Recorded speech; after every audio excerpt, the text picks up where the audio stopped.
Welcome to the Storypowers Podcast, the show about the power of stories, the people who tell them, and why you should be doing it too. I'm your host, keynote speaker and storytelling coach, Francisco Mahfuz. My guest today is Kelly Swanson. Kelly is an award-winning storyteller, comedian, motivational speaker, and author of many books, including The Story Formula, The Gutsy Girl's Guide to Public Speaking, and the story series Pride's Hollow, The Small Town with a Big Heart. She's also the founder of the Story Impact Academy, which helps people master the art of strategic storytelling. If that wasn't enough, Kelly's friends with Santa. She might be able to perform an autopsy in heels, and she tells jokes about herself on stage that most people wouldn't tell their own family. Bless her heart. Ladies and gentlemen, Kelly Swanson. Kelly, welcome to the show. Hey, welcome. Welcome. With an intro like that, where do you go from there, Francisco? I'm Well, glad to be here. I'm glad to be here. there are many different ways I can go, and one way we could go is I could put aside every single question or bit of research I put away and just do the horrible thing I've seen some people do, which is, Kelly, you're a storyteller. Can you tell us a story right now? Yes, I know you know that feeling, and maybe some of the people listening and watching know that feeling. It happens every time I go to a family party. I'll go to a Christmas party, and my aunt will come stumbling up and say, "Kelly's so funny. She's a comedian. Be funny, Kelly. Be funny." And then everybody looks at me. And if you're a comedian, you know it. We can't just turn it on like that, and or just on the spot tell a story. So I know that feeling, and I know you're kidding. Yes, yes, I am kidding. Although, to be fair, I find that because most of what I do on social media is, well, I only talk about storytelling on social media, and it's very rare that I don't tell at least one story a week or two stories, very short stories. So if Mhm. someone says, "Can you tell me a story?" I'll probably just say, "What's the last thing I posted?" And then I'll just share whatever the last thing I posted was. But it doesn't work the same way. It's not a joke that you can just tell completely out of context in the Right. workplace. Right, and even with stories, there are so many. It's sometimes you can get uh, caught like a deer in the headlights of a car and go, well, which I got hundreds of them. Where do I even start? And maybe one will slip out today, not in the scripted manner to which I am accustomed when on stage, but just naturally as we chat, because you can't, as you know, you can't take the storyteller out of the person once we get going. Although it is useful to have one or two stories that you, one, know how to tell, and two, people might not want to listen to. So one thing I will probably do the next time someone says that, I'll say, well, I haven't told you the story about my vasectomy, have I? Oh, And yeah. Here's my I mean, gallbladder pictures. We'll it's a start it's there. a it's a pretty funny story, but I think most people go, I think it's okay. It's okay. I don't need to hear that one. It's like, You okay, don't well, need I'm to hear here. that one. Oh, I'm that's here funny. if you need it. And you know what I love to do, which I'm sure you do too, is get people talking about themselves. And to say, when you're in a social setting or networking, I mean, I often feel like, oh, people have heard me enough. Tell me about you. Throwing a question out to the table, like, do you remember your most embarrassing moment? Or if you could leave your children one lesson that you learned the hard way, what would it be? And I bet there's a story attached. I love to get people talking and pull the stories out of them, and try to somehow put them in the spotlight. That's pretty cool too. I have a friend who is a dear friend. He's also a complete freak. Florian Mook, love you, Florian. And Uh-huh. he's incapable of small talk. He Yeah. hates it. There's nothing he hates more in the world than small talk. So he's the guy who will genuinely sit down for a beer with you, look you in the eyes, and go, "So if you had to tell something to your children just before you die, what would it be?" I was like, "What? No warm up, nothing. You're just going straight there." And it's like, "Yeah, small talk's boring." See, he and I would get along really well. I'm really an introvert. People find that very hard to believe. but I'm an introvert. I've learned to be extroverted for my job and for my career. And I'm the same way. Walking into networking situations or parties, it just, my stomach clenches up. It's like high school all over again. And I finally figured it out recently, and you just really hit it on the head. It's the surface conversations I'm not a fan of. It's the little small talk. Where are you from? And people don't really care. They're just saying what they need. But like you said, you sit down beside somebody and said, if you won the lottery and money were no longer an issue in your life, what would you do? And suddenly I've done that at dinner parties, and it's just amazing how the conversation opens up, and people, it's just so enriching to take people to that place where you really get to know them on a deeper level. So I'm all in. I'm the same way. Yeah, I don't mind small talk at times, but I also occasionally would do things like I did, I think was last week, whereas I just sent my friends on WhatsApp or something an article about, I think, Daniel Craig, James Bond. He was talking about how he doesn't want to leave his money to his children. Right? He think it's going to ruin his children if he leaves them all his money. And there was a whole bunch of people's opinions on should you leave money to children or not. And I sent the article to my friends and said, yeah, I agree with most of the people that are saying that you shouldn't.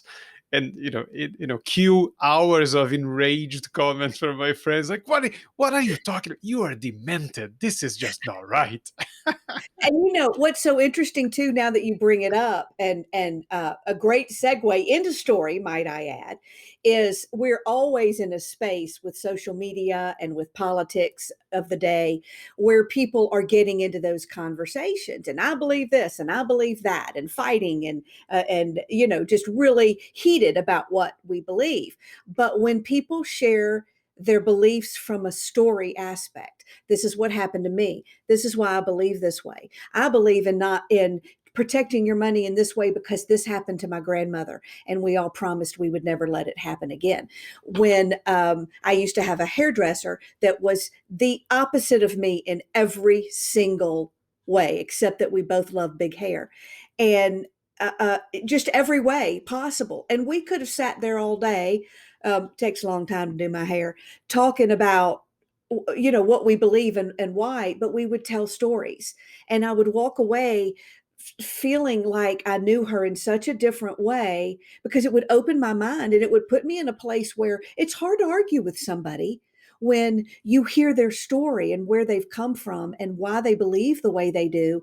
And I truly believe it has more power to open someone's mind than standing there shaking your fist and saying, this is what I believe. You don't get anywhere with that. And I believe that segues into, as I'm sure you do too, the world of persuasion, where we can't just, open up LinkedIn and there'll be 10 more messages from people wanting to tell you what they have, wanting to marry you before they've dated you. And stories are the best way to jump into a different kind of relationship. Yeah, I've seen you describe them as a Trojan horse, which is a comparison that I had stumbled upon accidentally a while back. But as soon as I stumbled upon that comparison, and for anyone who doesn't know what we're talking about, this was from the Trojan War, was the Greeks and the Spartans, Athenians, I Something don't like know. that. But the Trojans sent in that horse. They're from Troy, I guess, Yeah, and there was yeah, this yeah. big wooden horse, and there was lots of soldiers hidden inside. So there was a gift, and this is where the expression, which I think is not politically correct anymore, is a Greek's gift comes from. Mhm. But as soon as I stumbled upon the comparison that stories are like a Trojan horse because they get your message uh, unsuspectingly into people's minds, I realized that for people of my generation, when you say Trojan, they're usually thinking of the condoms, or they're thinking of the computer virus that you catch if you download too much adult content. So you Which might be, actually they all three sort of kind of had the same definition, but we won't go yes. there. Yes, I considered using the Trojan horse analogy in a speech, and then I thought, one, I have to explain what it is. Two, I have a whole bunch of people now thinking about either safe sex or Yeah. porn. So Hey, you got their attention. I'm just saying. right. So no, I completely agree, and it's this idea that when you are telling people things, your opinion, fact statements, data, you are pushing information at them. Whereas when you tell a story, you just put it out there. This is my truth. This is my experience. I'm not saying you have to agree with me. This is just what I lived through, not what I believe necessarily, what I lived through. And it's a lot easier for people to go, actually, something similar happened to me. Whereas, it's I'm asking you to agree to what my truth is based on something that happened, not on the truth of the world. And I think that's a much smaller ask that you're not even making. You're just putting it Yes. out there. Yes, I agree. And there's a lot of science behind it that says it much better than I can. But what you're doing is you're allowing somebody to stand inside your experience. Story is very experiential, it's very interactive. People always say, "Are you going to interact with the audience?" You betcha.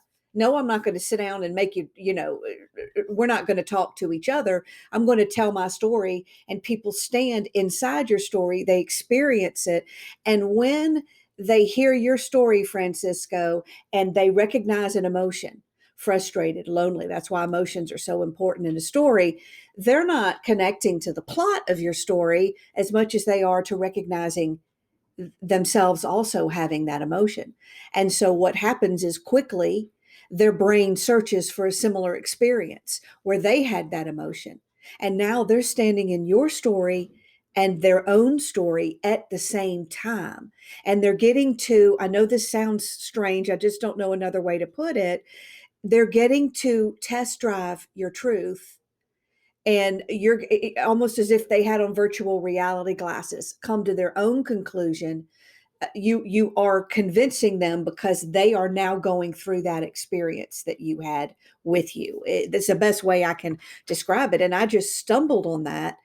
I didn't set out to learn this, teach it, and then do it. I was already doing it as a storyteller and trying to figure out why I was able to have such an impact on people when I so didn't look the part. I was so ordinary, or girl next door, or mom next door. They're yet it was, people were just connecting with me on a radical, deep level, and it was because I wasn't afraid. I didn't get up on that stage and go, "Here's what you need to do," because I did it the right way. I said, "Wow, here's how I messed up. And here's the pain I've experienced in my life. And here's what I learned as a result." And it's such a non threatening way to just let them crawl in your lap and sit there in that story and go through your emotion and their own. Am I making sense?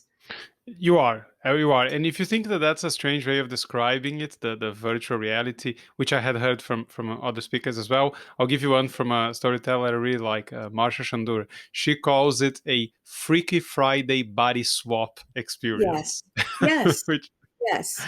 It really is. It really is. And I always say we'll never really connect through plot. I don't know, I don't know what it's like for this woman who had to move to this country and not be able to speak the language, but when she starts saying, "My children were upset with me. I didn't know how to make ends meet. I was, scared." And, all of a sudden I'm like, "Whoa, whoa, wait, I've been there before." And so it's not the plot, it's actually through the emotion, which I believe many people using storytelling in some way leave out.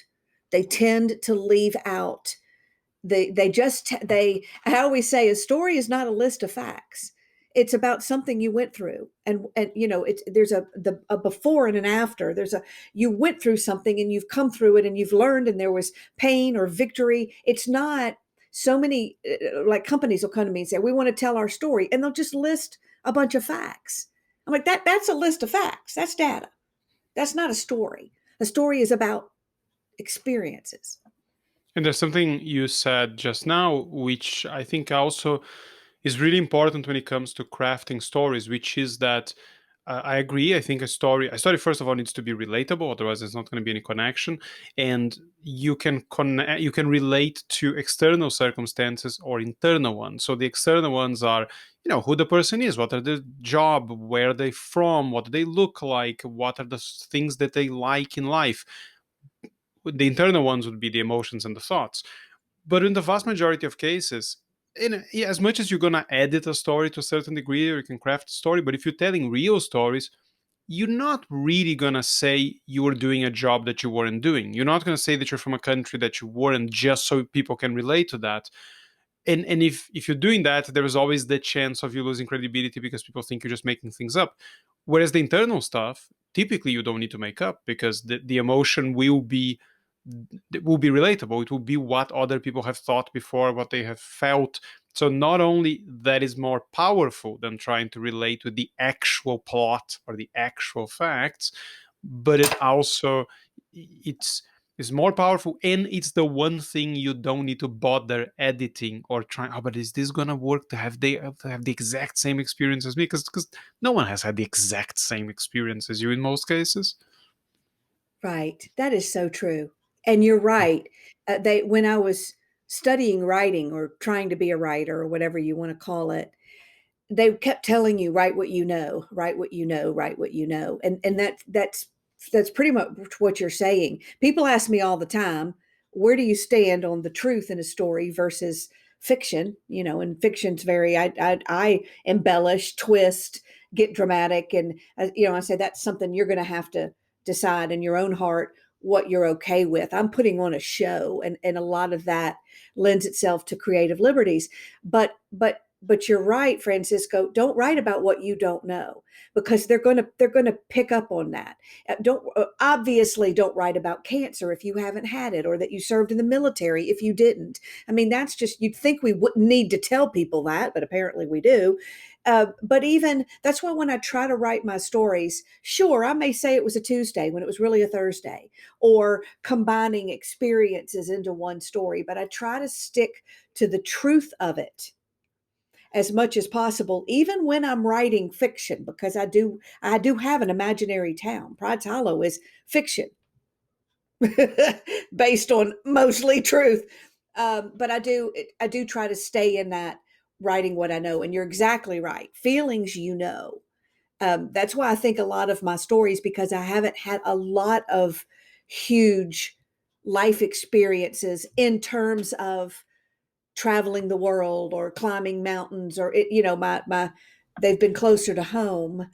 But and that kind of lends itself to another note. People think your stories need to be big, need to be, these climbed a mountain or won a gold medal. And actually, it can be the simplest stories about, your child, that can have, just as much impact. I think I talked myself into a wall on that one. And all I wanted to say is I agree. No, I agree with most things you said there. I would say that not only stories don't need to be big, the vast majority of stories shouldn't be big, because a big story is a plot point that most people won't relate to. And of course, you can still find the smaller challenges, you can find the emotions, you can find the analogies between, climbing Everest or whatever the big story is, to your difficult project at work, but you're having to do a lot more heavy lifting to do it that way, and sometimes can be a bit ham-fisted to just sort of, oh, you have a big project coming up, but I have climbed Everest. It's done to death. The smaller stuff is a lot easier for people to go, oh yeah, that sounds like what happened to me last year, something I've gone through many times. So I think, as a habit, when I work with people, I tend to I don't really care that much about the bigger stories. If you're trying to get someone's origin story or something, then maybe, but usually I'd rather someone can come up with 10 small stories that happened over the last month than try Yeah. to find this one big story that you tell. I tend to find that that's more productive. And the other thing about the truth is, I was speaking last year with Paul Smith, fellow storytelling speaker, and his test for this, I think, is the perfect one. He says, if you're in the person, a person who was there, or who's part of the story, or who knows exactly what happened in real life, was in the room when you told the story, first, would you be embarrassed to tell the story knowing that that person is there? And two, if that person came up to you, would they say, yeah, that's what happened? Or would they say, that's not exactly what happened? And if they say that, you say, okay, but that's pretty much what happened. That's the gist of it, isn't it? It's like, yeah, that's pretty much the gist of it. That's fine. You're okay. If they go, listen, Kelly, that wasn't what happened, right? You had to change that story to make it fit. Then I think perhaps it's where I personally feel slightly less comfortable if someone's saying, well, that's kind of fiction. It's not really what happened, beyond the gist. But as you said before, I think everybody needs to decide where they are comfortable with that line. Yeah, that is a great rule of thumb to think of it that way. And often my stories, and I will also encourage others in that this way of thinking, they're the story is in my perspective. The story is in how I stood in it and received what was happening around me. The story is as I remember it. And and therefore that's where any story becomes something. uh, I always joke and say, I can take any story and make it work. And they're like, what do you mean? Because it's not really about the story, it's about why you're telling it, what it means to you. And I'm kind of combining two issues there. But a lot of my stories, or especially my comedy, and especially when I write fiction in the town, are I'm the narrator and I'm talking as I see life. And so a lot of this material doesn't have to be fact checked because it isn't about facts. It's about the way I'm seeing the world around me. I wanted to also bring up something I would often hear, and I would imagine you'd agree with this, with my thinking on it. You hear people being coached to not tell personal stories, that they don't belong in the setting of going to a corporation or a business setting. And I kind of believe the flip side of that. I believe we've heard enough stories about Disney, or other companies. Hey, not to diss anybody telling a Disney story. That's not what I mean. But we often Sorry, start let to me tune. let me just stop the podcast and go get that big chunk deleted from my keynote right now. If you just hold on there for a second. I mean, and that's not a big deal if it is, but you know what I mean. It's not. We have tons of business stories. And I try to tell them, sure, if you're speaking to a bunch of men and they're CEOs, for example, you may not make every story about you and your child. You're not going to tell a breastfeeding story, for instance. But stories about your relation. I know there was a joke there, probably several. We should pause and let people I make it. I don't I see I You now I'm can't go resisting. there, I Francisco. no no I no now you said it. I have to do it. I have to do it. I So I have two children, right? And my youngest was born right before the pandemic, and I, like you, I think I have this thing that can be a gift or a curse, where I keep looking at the world and looking for the joke, right? And sometimes I'm forcing it, but sometimes I'm not.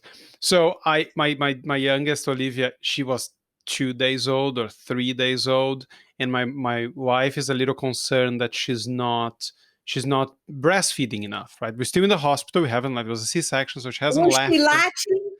She was latching, but I don't know. My Okay. wife got convinced that not she wasn't doing, like, she's not breastfeeding enough. Yes. So the nurse comes in, and I'm sitting in the room. It's me, my wife, my mother-in-law, and the nurse comes in, and my wife says, yeah, I'm just concerned. She doesn't seem to be, like, breastfeeding properly. She breastfeeds a bit and she lets go, and she breastfeeds a bit and lets go, and my breasts are hurting. They're hard. That's the thing that happens sometimes in the beginning, and then the nurse looks at her with a straight face and says, it's because it's very exhausting to suck on something so hard for very long. And she leaves the room, and I look at my wife, I look at my mother-in-law, and I go, come on, nothing? Really? Am I the only one here that noticed what she said? And they go like, what did she say? And I'm like, sorry, let me go crack up in the next room, and I'll be back when I can compose myself. Oh gosh, that's hilarious. See, they didn't think it was funny when I would breastfeed at the salad bar at Applebee's. uh, sorry. So maybe that story I can tell to male CEOs. But Well, and here's the thing, I'm more vulnerable on stage. I'm authentic, I'm real. I don't hold back. I stay within the lines. I know the lines I shouldn't be crossing. And, but once you've warmed up to an audience, some people would say, Francisco, don't ever tell that story. I would say, have at it. Most of the people in that audience, they're going to get the joke. It's funny. You just did it in a very tasteful way. You didn't even make the joke. You let us make the joke. Those real life experiences endear you to us. I mean, you're going to have, everybody's going to line up after that program and want to hear about your baby and want to give you latching advice, even though you're past it. It's those personal stories. While sometimes we may decide, okay, me, it's more of a matter of time, and there's so many things you can do. But I think those personal stories actually do belong in a speech or in a setting because people can relate to it. The most universal type of stories are the ones that most everybody's. When I talk about my husband and he's been in one mood for 50 years, and I've been in 50 moods since I started this sentence, people can relate, and you create that trust. You break down that barrier between you and that audience. I think it's just absolutely critical. And often I'm sure they'll ask you too, is this a good story? Is this a good story? They'll just hold it up. Is this good enough? Is this good enough? Is this good? And I said, y'all are asking the wrong question. The question should be, is this the story? Now, I'm all about strategic storytelling. I'm not talking about theater. That's different. When you're really doing just a show, that's a different conversation. But I'm talking about strategic storytelling in business, in whatever your platform, to persuade people to think, feel, or do something and to take action. It's not about the right story. I mean, the good story. It's about the right story. Does this story suit its purpose? Does it illustrate the point you're trying to make? And half the time people are like, oh, I don't even know the point. Okay, well, maybe you need to go back and figure out. I think stories are a tool. Even a breastfeeding story is a tool. You could make the case that I'm going to do this just as any salesperson would in the beginning of any kind of sales call, create rapport and connection with an audience. I would still say it strategically could have its place. But that's just something I wanted to kind of throw in there is don't focus on is it the best story? Is it the right one? And then make it interesting. yeah, I find that the whole personal story, telling personal stories or not, is almost the lowest hanging fruit these days of anyone who coaches storytelling. Because the moment you tell someone, yeah, you just need to find stuff that happened in your day to day that is not particularly big. And those are the stories you should start by telling. There's plenty of other stories you can tell. As you said, you can tell stories of businesses. And if you're doing a keynote, it can just be personal stories in the vast majority of cases, unless your personal story has to do with a business. So I've Yeah. seen Scott Stratton, for example, do this very well. He goes into a store and then he's talking about customer service he received in that store. That's fine. But it can't just be stories. I can't just tell stories about my daughter and the crazy stuff she said to me if I'm talking to a business audience. And at no point I come close to business, they're gonna wonder, don't I know those stories? Have I never worked in a business so I could share some of the stuff that happened? So there's a credibility issue there as well. But I think in the vast majority of cases, the personal stories should be your go-to. Yes. Pepper the other one. I think you said something. I don't think I've seen anyone say it that way, but it was, make your longer stories, the ones that people are really going to remember, the ones that are going to connect you to your audience. You make those personal stories and then use business anecdotes to illustrate the business points you're making. Although I think you also said you could do the opposite, but I subscribe to that approach. My longer stories would be personal normally. And I don't think there's any hard and fast rule either. And sometimes you can just you don't have to be scripted and polished. You can do something as very casual as saying, "I've gotten blurry on this camera, so I'm going to lean in and I'm going to wipe it and let it refocus because I want to do that, see if it worked, but also because I'm showing you that Stories also don't have to be polished and put together, and you can, jump off script. You can lean down and interrupt yourself and talk to somebody. I know I'm taking it in a different direction here a little bit, but for my theater show, I got a director. And wow, I wish I had gotten one years ago as a speaker, because I've never, yes, there are coaches to help with your speech and your stories, but I've never had a director's eyes on me. And what he's teaching me in theater is exactly what's going to make me a more authentic storyteller in keynote speeches. And I realized that I've been making a massive mistake for years, and I've been pushing too hard, performing too hard. Now, would people notice? Probably not. To me, it's massive. I've had a successful career, so obviously nobody noticed. But he's teaching me to unpolish myself, that less is more. Now he says, well, this is theater, but I'm seeing the connection very well in how at some point along the way, speakers, either that's the way it was, or were made to think that it was grand gestures. It was, so poetically worded. It was perfection. It was commercial.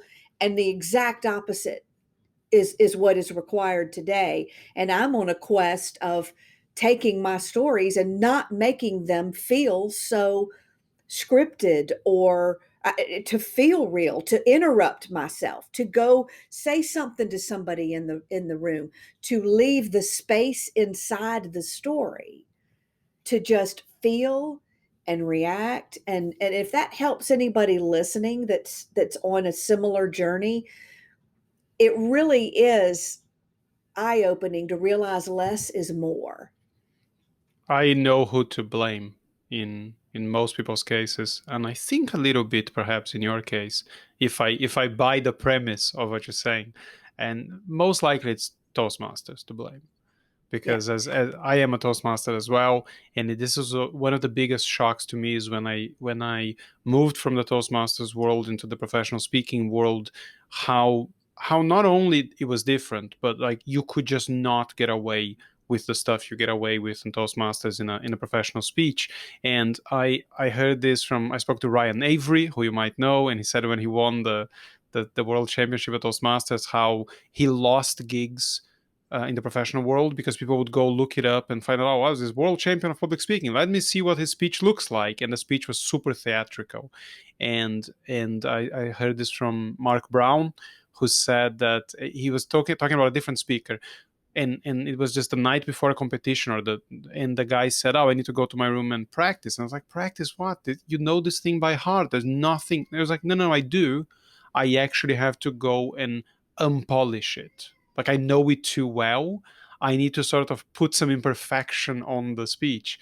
And what I've developed over the last couple of years is, as I've seen you talk about how people should write how they speak, I've gone what I think is one level higher than that, or lower perhaps, which is I don't write my speeches or my stories anymore. I tell them. So I record them. I sometimes tell them 4, 5, 6 times. Okay, can I get it on the right time I want? Can I get all the points that I'm trying to reach? Yes. Okay. Have I know them more or less by heart? Yeah. That's it. I'm done. I don't put them on the page anymore unless I'm transcribing. Then I don't mind, because I found that, as most people do, you don't write like you speak. And I kept making it too literary or making it too nice on the page, and then it just doesn't sound spontaneous. It doesn't matter how much you rehearse to get that off. It's difficult once it's in there. I agree. And I've said that. I've spoken to many Toastmasters groups, and I've said, look, I'll say it to your face. This is a problem. This is not going to work out in the real world. That there have now I love Toastmasters, and I'm a big fan of them, and I know that you need to create rules before you break them. But the grading system is one that won't serve. I can't take that, and you're exactly right, and go use those same principles in a business setting and think that that's going to work. So you have to, and sometimes within the rules, just they're just rules passed around that don't work. For example, beginning with dialogue. I've seen so many people do that. I'm like, did you learn that at Toastmasters? Where it doesn't make sense in a conversation. To me, you're exactly right. We're not performing in a speech, we're having a conversation with somebody who's not really talking back, but we want it to seem and feel and sound as conversational as we can. And so if you don't say heretofore in your conversation or leap across the stage, don't do it here. And this is should be very freeing for people because we're saying act like yourself. However, I've got a big pushback to that as well. And I'm not disagreeing with anything you're saying. I agree wholeheartedly. And I want to add another perspective to it. Now maybe I'm harsh. I believe I have a very high bar that I don't even meet. But I believe that there are many, there's a speaker born every minute, a professional speaker hanging up their shingle. Most of them are not remembered by the people who see them speak. They're for different reasons. They fall in the sea of one more of just the same. It's a very hard business to rise above. And so for me, it's a craft, and you work a craft. And yes, I agree with you in all of that, right? Like you talk, unpolish it. I'm not disputing any of that. But at the same time, there are those who wing it and never get anywhere because they're just winging it and they think the sound of their voice is enough. Some people are just talented with the ability to get up there and tell a story naturally, say what needs to be said, and move on. Not many. Most people ramble, they never get anywhere. You can't really figure out what the points they are that are trying to make. And I'm trying to find that, well, so swinging to the other end of the pendulum, to me, speeches are like music. Stories are like music, and the words we use are like notes. If comedy and humor is part of what you do, what you say matters. Where you put the word, how much timing you have, all of those tiny little notes make a huge difference in the experience. And so what I'm trying to find is how do you find that balance? But because some people are coming to me saying, I'm just realizing it, they want me to be authentic. So I'm just going to have an outline and go with it. And that's a dangerous place to be when you're up against the one who's crafted it and has, even if it's just phrases, even if it's just, I call them tweetables. I'm sure I'm not the only one. Those things that people, it can anchor into their heart and their belief system because you've said it in a way they can repeat it. Or a power statement. You're probably, Francisco, doing it naturally. So I just wanted to add that piece of it, is that we have to somehow find that place in the middle. And one of my heroes just passed away within the week, Jeannie Robertson. And I mean, she's the reason my career started. She found me as a storyteller. And we at the convention in Vegas recently got to see what I'm pretty sure turned out to be her last performance, and none of us knew it. And I watched it again last night on video. It was perfection. She sat in a rocking chair and just talked. And you would have thought she had not planned a single thing. And I would bet money she had prepped and prepared every single word, maybe except for where's my water. But she had, and she would admit that. I know her. I knew how she works. She crafted every word and then worked on that craft to make it look like she didn't. And I don't mean to ramble. I just wanted to make sure people didn't walk away and fall in that trap of just saying, oh, well, I don't need to do anything then. Yeah, I'm not in any way, shape, or form suggesting that. The Right. way there's nothing spontaneous about the way I prepare most of my presentations. So I figured there wasn't. I was talking to the yeah, others. just so no one thinks that this is easier than it actually is. But just for example, the way I would do it is just say, okay, well, what am I trying to get across to this audience? What are the main point or points that I want them to remember? Okay, which stories support those points? What goes where? So I know I usually do a bullet point outline that has 30, 40 points. I'll know each story. I don't need to write them down. Like I know what the story is, but everything that involves humor, I will wordsmith. Like I will work out the exact sentence I need to say to get a laugh, because if you say it in the wrong place, then it doesn't work sometimes. And I'll normally know by heart the first minute or so of the speech every time, and I would always know the end by heart, word for word.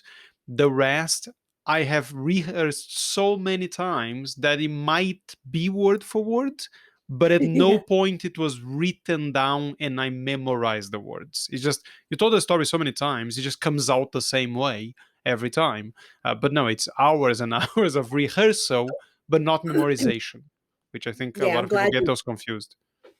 they really do. And I don't know what's going on with my camera. It keeps trying to get blurry. I apologize. Maybe it looked better. Um, yes, I think that's important to note. Now I lost my train of thought. Well, Sorry. let me get you to a train of thought that I have to get you. Otherwise, it'll Yeah, be sure. remiss of me. So one thing we talked about earlier was how we should tell personal stories, and we talked about the truth and how much you can stretch it or not. But one of the things I definitely wanted to talk to you about, because I think you're very unique in this particular way when it comes to storytelling, is Pride Hollow. So if I understand this correctly, this is a fictional city you've invented in your early years when you're still a kid or a teenager. You filled it with characters, which some of them might or not have been based on real people. And I know that now you've developed this into a story series. There's a podcast, there's some stuff on YouTube. But the point I really want to talk to you about is your take on using these fictional stories, not from literature, not stories that other people would know, but stories most people won't know, and you still tell those stories in keynotes and in training. And I think it's a very different approach than most people. Other people tell parables and they share fictional stories, but not stuff they invented themselves. You might be the only one that I've ever heard of doing that. Thank you, and that's a blessing and a curse. The reason is because I came into this business as an artist and looking for a place to tell these stories about these people I saw in my head. And for years, I didn't think they amounted to anything. They were just mine, and didn't think anybody would want to hear them. And so there's all kinds of journeys in that. But so it's been this constant quest to go see who would want to hear them. And it's not easy to get in theaters. And it just it now I look back, I wasn't ready anyway. So this storyteller, when I was discovered, quote unquote, by Jeannie Robertson, just telling my stories at a festival, she said, "Are you making any money at that?" And I said, "Well, no, not really." And she said, "You need to go be a speaker." And she brought me into the world. I joined the National Speakers Association. I looked at the business of it. And I quickly said, what I do is that's not going to fit here. And I buried them for a long time. They became just a hobby. Well, not even that. I was so busy. Who do I need to be in the speaking business? How do I create a career? What do people want? I was very impressionable. So I looked around to see what everybody else is doing. I was fortunate that I had never told stories about myself. I wasn't part of it. I was hiding as the narrator in this town. And I looked around and said, no, this is who I need to be, and did that for 10 years. And oddly enough, when I would go be around my peers in NSA or Toastmasters, I would sneak these stories in. And because I wanted to tell them, they were desperate to be told. They were so angry at me for not being true to them. And my speaker friends began to fall in love with the characters in the story, and they thought that's what I was doing out there in the real world. And then I began to have this dream of, well, why can't I tell them, and why can't keynotes have that component to them? Why can't I have an element of fiction blended into an element of nonfiction. What would that look like if I did that? And there was this whole, do I pretend like the town is real and just say in Pride's Hollow where I live, am I making it too complicated by saying, no, we're going to this place? There were all these issues that I never really got worked out. I would tell the stories anyway, and people just really wouldn't know that they had come from Pride's Hollow. They were so seamless. And then when COVID hit, and I got to the point, as most of us did, all our bookings were canceled, the whole world was upside down. I really had this moment of life is short. What did you get in this for? If you're going to do this, this is your last chance to do it, or you're never going to do it. And I thought, well, what does it look like? And my inner voice said, go be the artist for a while. So I created the town, and I of recording studio, Primo Productions, friend and peer of mine, said, let us bring them to life on video. Don't just make them audio. So we created that part of the YouTube channel, and we're talking a shift. My YouTube people are like, excuse me, you're now a Pride's Hollow. What are you doing? You're changing your brand. Now everything, and I'm almost finished, everything in my brand does exist under one umbrella. It's the power of story. I just do it, teach it, and coach it. So it all fits. Some people just want me to do it.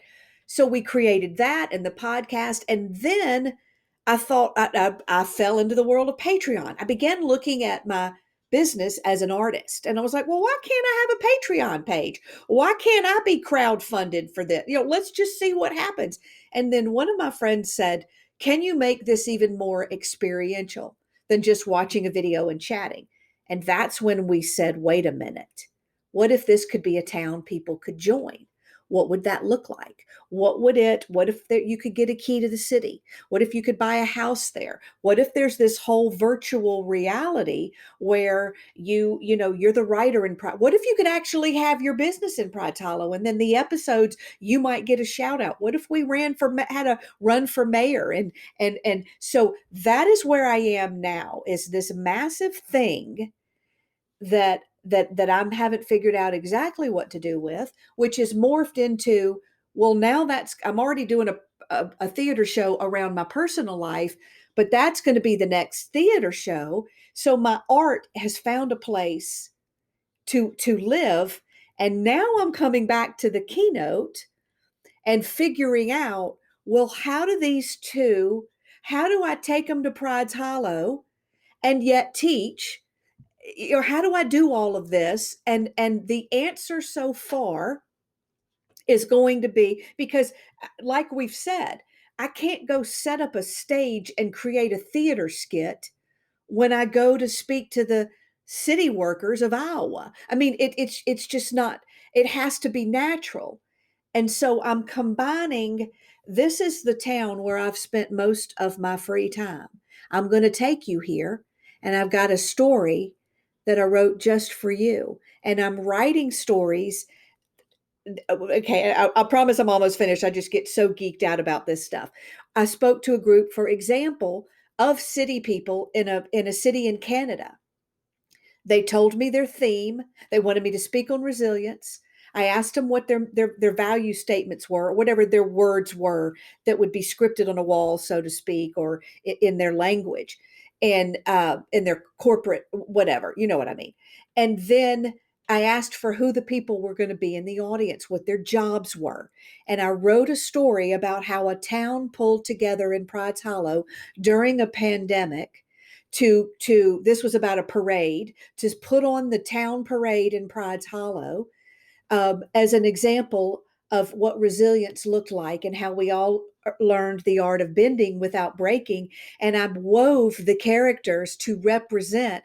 I strategically chose people who did the same jobs they did, not all of them. And I chose what their life has been like in that regard. So I created a fictitious story that was so real to them that they saw themselves in it. And in the story, the people learned the 4 values that they had given me. and I wove the content into the story. So I would stop in the middle and go, let's take a look here at what's happening in this town. Look how the power of a story was contagious and got people involved. So I was using the story to teach story, which was a vital part of my content. And luckily, it was virtual. I can't believe I'm saying that because I didn't have to memorize it. I could write it, put it up there. I'm very good at reading the material and saying it as if I write the way I talk. Sometimes I don't even finish sentences when I write, so it's already ready to be presented. And Francisco, they loved it. And now I'm stuck in a good way of, okay, how is this going to look every time? What is the template for this where I can write a new story or not? Is this going to work? How do I bring enough personal stories? And that's way more than you asked. But I do think I get charged up, as many people probably listening probably do, with creating and creating something nobody's seen before and putting it in the business setting is very exciting to me. Sure, we have entertainers who enter the business world, but the combination of all of that is intriguing to me. Will people like it? I got no idea. I find it an interesting coincidence that on the same day I'm talking to you on the podcast, and later tonight I have a client a coaching session with someone I've been working with for a while, and I think you appreciate this. What his job is he's the founder of a 3D online world where people can go in, they set up their business, they can develop games, they can buy land.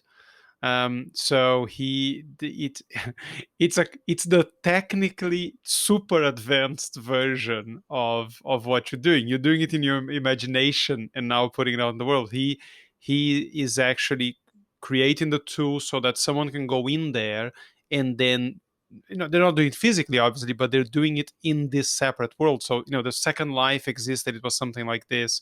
And so he's a sort of a weird mix of Minecraft and Second Life. But I spoke to him the other day and he says, yeah, we just had a land auction.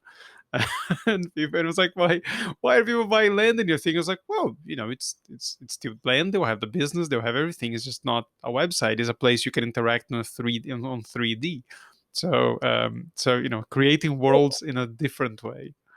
Okay, you need to connect him with me. That's serendipity right Mhm. there. I mean, he's doing if he's offering it to the public, he's created something that is the platform Mm. for people like me to go, what do I, because right now it's just Yeah, it's a page on a website. sure, Right now it's flat sure. and and this idea, and I thought to myself, well, people want to play. Mm. Will this be something, because I'm still in my community's small. Mm. It's like starting over in terms of this getting keys to the city, and will they want to be part of it? But I think they will.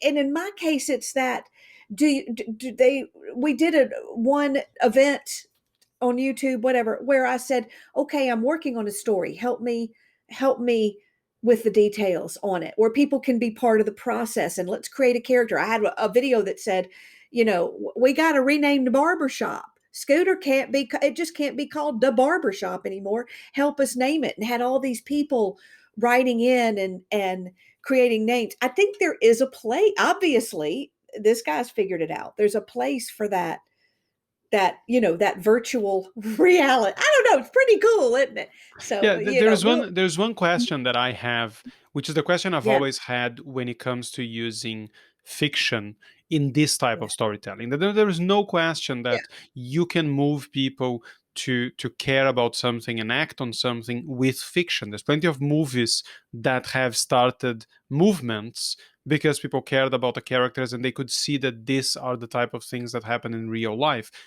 Famously, one of the very first that did that was Uncle Tom's Cabin, was one of the things that kickstarted the whole abolitionist movement in the US. So, it wasn't a real story, but people saw truth in it.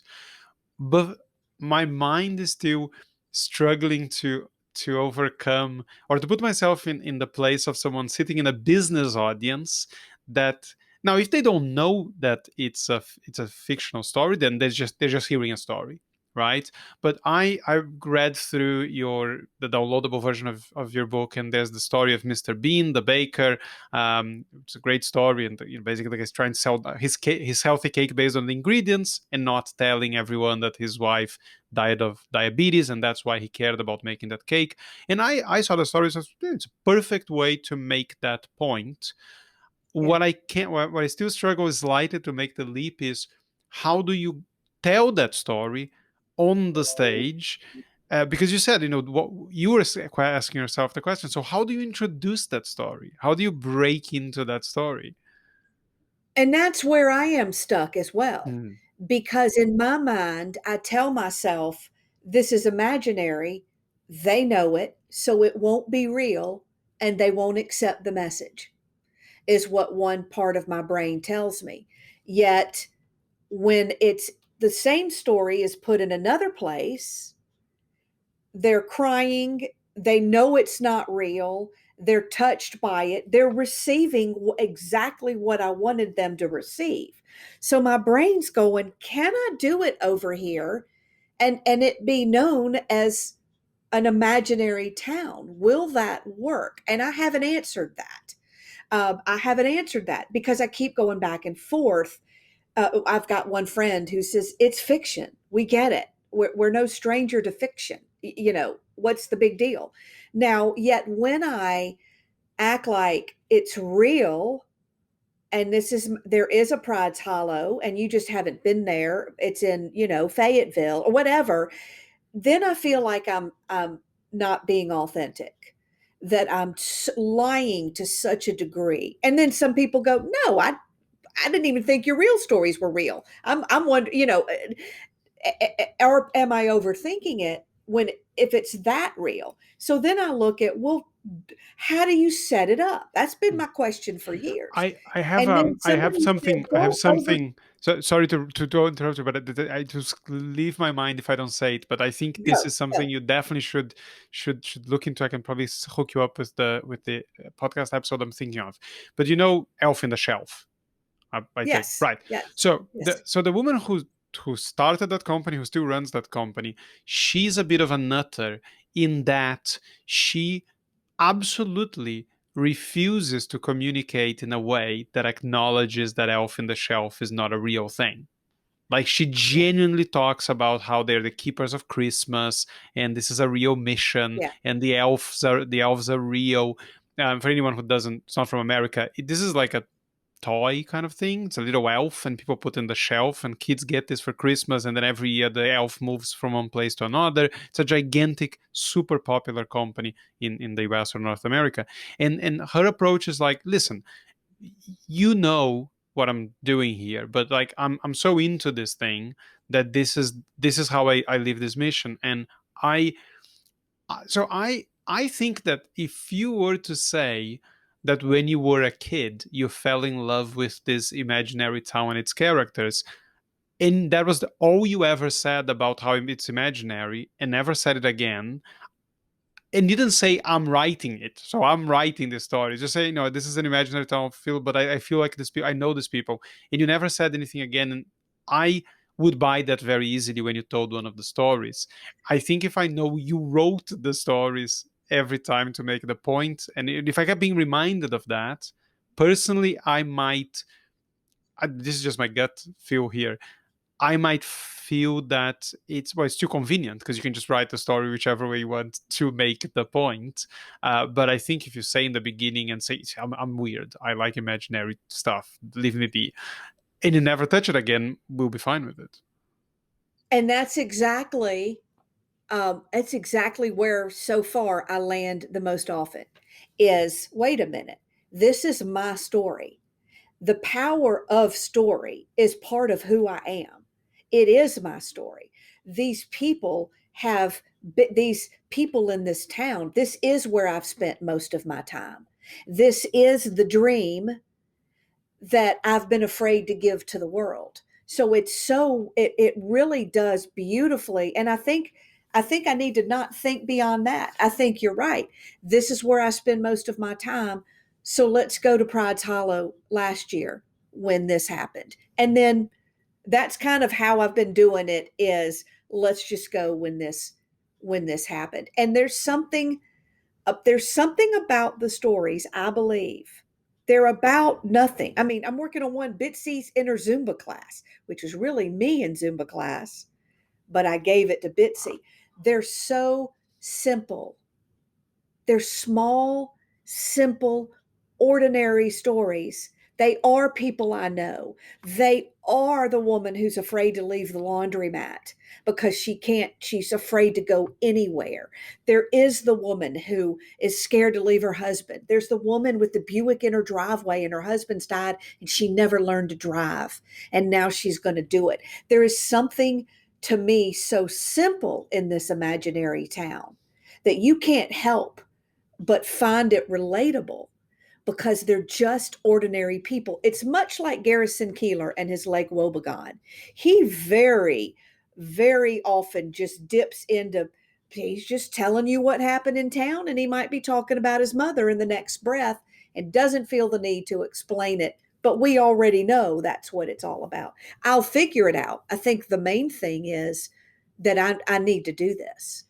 And I need to do it. And it's scary to do it on a stage. But I can do it in a way that's it's still worth their time. I think the I forgot that there's the particular term here for this, but the test for this is a very simple one, and it's a test that every single person that tells stories on stage has to deal with sometimes.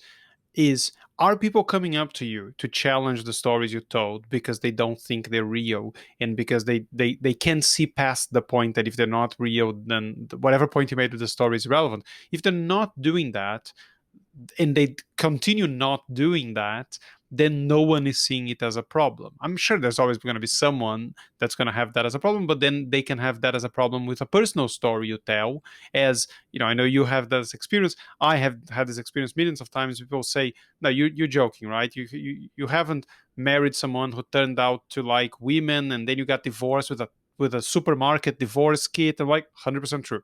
Not invented a single thing in there.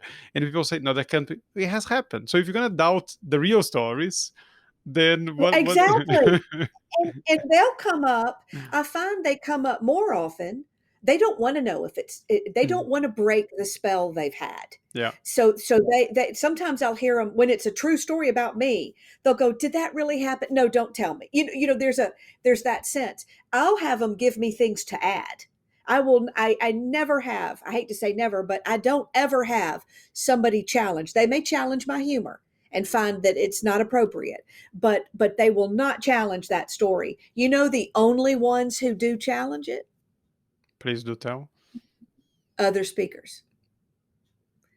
Other speakers are the ones who cross their arms often and throw the darts, which is okay. We're all used to it, but it's interesting. And that's where anybody listening, I think the lesson here is listen to your audience. Your audience will tell you, show you, your clients, what's working, what's not working, what they thought you were going to say, what would be funnier, what they're mad at you say, how it touched them. And you're right. You're right. If they're challenging what you're saying, you'll quickly figure it out. And if not, yeah, I 100% agree. I think it's a craft thing where you see someone doing something well, and then you start finding reasons why you think you cannot do it, and then you start finding reasons why it's not okay for that other person to do it the way they're doing it, so you don't feel guilty that you don't do it yourself. And we're probably all a little bit guilty of that. We're defending the way we do it because we're doing it the way that we think it should be done. And I always say I've always been a pink zebra in a sea of black and white zebras.